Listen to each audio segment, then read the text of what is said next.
ஓம் முருகா போற்றி, கந்தா போற்றி, கடம்பா போற்றி, கதிர்வேலா போற்றி, அறுபடை வீடு கொண்ட முருகப்பெருமானே போற்றி போற்றி. என் செல்ல குழந்தையே, இப்போது உன் நிலை என்னவென்று நான் சொல்லட்டுமா? கேள், அழுது விடுவாய். இந்த முருகன் இருக்க பயம் ஏன்? உனக்கு நல்லது நடக்கப் போகிறது. ஆம் செல்லமே, கவலை, பதற்றம், கோபம், குழப்பம் இவற்றையெல்லாம் மனதை விட்டு தூக்கி எறி. பிறகு தைரியமாக இரு. உன்னை சூழ்ந்துள்ள சூழ்ச்சிகளையும் எதிர்த்து அதை தகர்க்க செயல்பட்டால் அதற்கு பெயர்தான் தைரியம். அந்த தைரியத்தை மனதில் கொண்டு தைரியமாக எந்த சூழ்நிலையும் எதிர்கொள்ளும் மன வலிமையையும் நம்பிக்கையையும் முதலில் வளர்த்து கொள்ள வேண்டும். உனக்காக என்னவெல்லாம் சொல்ல வேண்டுமோ என்னிடம் மட்டும் சொல். மற்றவரிடம் சொல்லி ஒரு பிரயோஜனமும் இல்லை. ஏனென்றால் உன் அப்பா நான் இருக்கிறேன் அல்லவா? உனக்குரிய கஷ்டமான நேரத்தில் கஷ்டத்தை நினைக்காமல் என்னை நினைத்து பார். பிறகு அந்த கஷ்டமே தெரியாமல் நான் உன்னை வெளியில் கொண்டு வந்து விடுவேன். என் செல்ல பிள்ளையே, உனது கர்ம பலன்கள் அனைத்தும் உன்னை விட்டு நெடுந்தூரம் சென்று விட்டது. இதோ அனைவரும் பார்த்து வியக்கும் வண்ணம் நீ எதிர்பாராத தருணத்தில் வாழ்க்கையில் உயர்த்தப் போகிறேன். ஆனால் மனதில் எதையோ நினைத்து வேதனையா இருக்கிறாய். வேதனை தீர்ந்து இனி உனக்கு மகிழ்ச்சி வரப்போகிறது. என்மேல் பாரத்தை போட்டுவிட்டு நிம்மதியாக இரு. நீ என்னிடம் வைத்த கோரிக்கையை எப்போது நிறைவேற்ற வேண்டும் என்ற சிந்தனையில் உள்ளேன். விரைவில் உன் எண்ணம் பூர்த்தியாகிவிடும். நீ வாழ்ந்து கொண்டிருக்கும் தற்போதைய வாழ்க்கை நான் உனக்கு கொடுத்தது. இதில் நீ அனுபவிக்கும் நன்மை தீமை அத்தனையும் என் முன்னிலையில்தான் உனக்கு கொடுத்தது என்பதை மறந்து விடாதே. ஆகவே இதை நீ முதலில் புரிந்து கொள். உன்னை தேடி உன் வீட்டிற்கு நான் வந்துள்ளேன். உன்னை தயார்படுத்திக்கோ. எனது பரிபூர்ண ஆசீர்வாதம் உனக்கு கிடைக்கப் போகிறது. பிறகு அளவில்லா மகிழ்ச்சி அடையப் போகிறாய் என் செல்லமே. எனது காலடி படும் நேரம் சுபிட்சமாகப் போகிறாய். இதுவரை இல்லாத அளவு பெருமளவு இரட்டிப்பு மகிழ்ச்சியுடன் இருக்கப் போகிறாய். நீ என்னிடத்தில் வைத்த கோரிக்கைகள் அனைத்தும் நிறைவேறப் போகிறது. நீ விரும்பியதெல்லாம் கிடைக்கப் போகிறது. உன்னை பார்த்து ஏளனமாக சிரித்தனவர்கள் வியக்கும்படி உன்னை இந்த முருகப்பெருமான் வாழ்க்கையில் உன்னை உயர்த்தி பார்க்கப் போகிறேன். ஏனென்றால் உன் விசுவாசமும் மிக பெரியது. நீ எழும்பி மிக மிக பிரகாசமாகப் போகிறாய். உன் துக்கம் இனி சந்தோஷமாக மாறும்.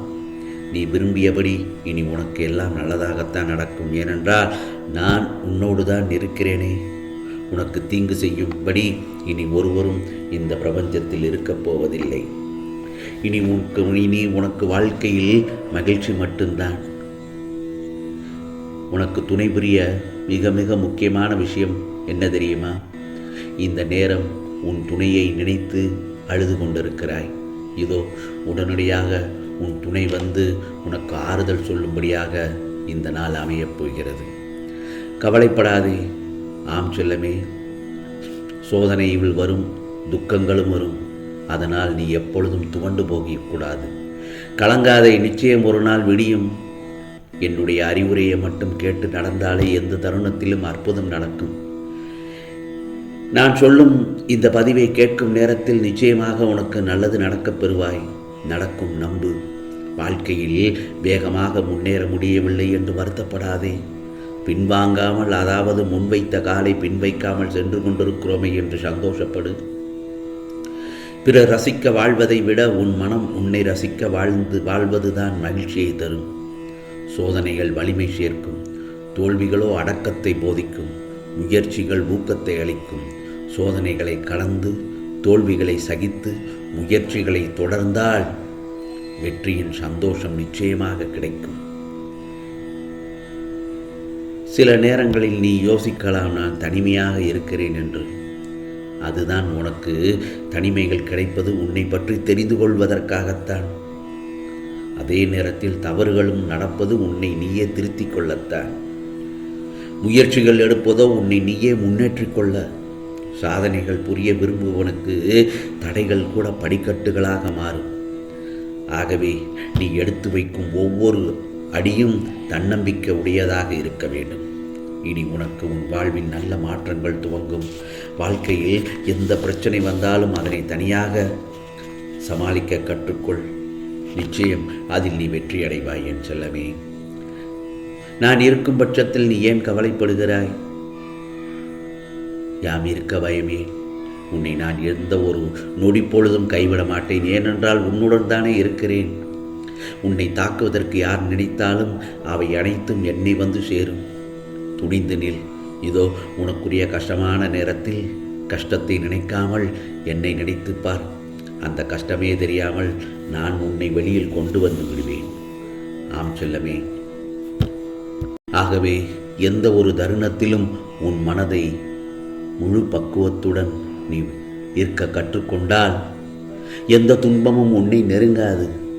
ஏனென்றால் என் செல்லப்பிள்ளையின் இரக்க குணம் பிறருக்கு உதவ வேண்டும் என்கிற உன்னதமான மனோபாவம் உனக்கு. இந்த நிலையிலும் பிறர் கஷ்டப்படுவதை சகிக்காத மனம் இருக்கும் இடத்திற்கு உண்மையான விசுவாசத்துடனும் நடந்து கொள்ள வேண்டும். நீதி நேர்மையை பின்பற்ற வேண்டும் என்று நினைத்து அதன்படி நடந்து வந்ததால் தான் நான் கீழான நிலைக்கு இறங்கி நொந்து போய் விடுகிறேன் என நினைக்கிறாய். உண்மைதான், அப்படி நடக்கும் என்பதும் உண்மைதான். ஆனால் அதற்கு நீ அந்த விஷயத்தை எல்லாம் செய்யாமல் இருக்கக்கூடாது. உன்னுடைய மனசாட்சிக்கு உன்னுடைய நெஞ்சை தொட்டு எந்தெந்த விஷயங்களை எல்லாம் அநியாயம் என்று நினைக்கின்றாயோ அதையெல்லாம் நீ செய்தால் நிச்சயமாக அது நல்லதாகத்தான் இருக்கும். அது செய்த பிறகு கஷ்டம் வருமே, துன்பம் வருமே என்று யோசிப்பதை தவிர உன்னுடைய மனசாட்சிக்கு அது நல்லதா கெட்டதா என்று உன் ஆழ் மனதிற்கு தெரியும். தெரிந்தும் அதை செய்யலாமா வேண்டாமா என்று கேள்வி உன் மனதிலும் எழும். ஆனால் அந்த நேரத்தில் நீ எந்த முடிவை எடுக்கிறாயோ அதுதான் உன்னுடைய வாழ்க்கையையே திசை திருப்பக்கூடிய மிகவும் சக்தி வாய்ந்த ஒரு முடிவு.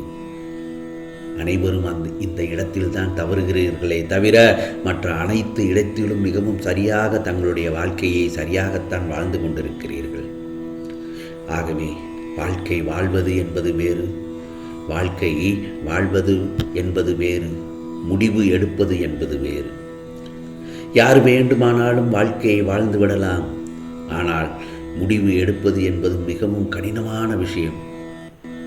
நான் சொன்ன அறிவுரையை கேட்டு நடந்துவிட்டால் உனக்கானது எல்லாம் நிச்சயமாக நல்லதாகத்தான் நடக்கும். ஆம் செல்லமே, நான் சொல்லும் பதிவினை கேட்டுவிட்டாய் அல்லவா? நிச்சயமாக இந்த முருகப்பெருமானின் அருள் வாக்கு உனக்கு என்றும் உண்டு. ஓம் சரவண பவ, ஓம் சரவண பவ, ஓம் சரவண பவ.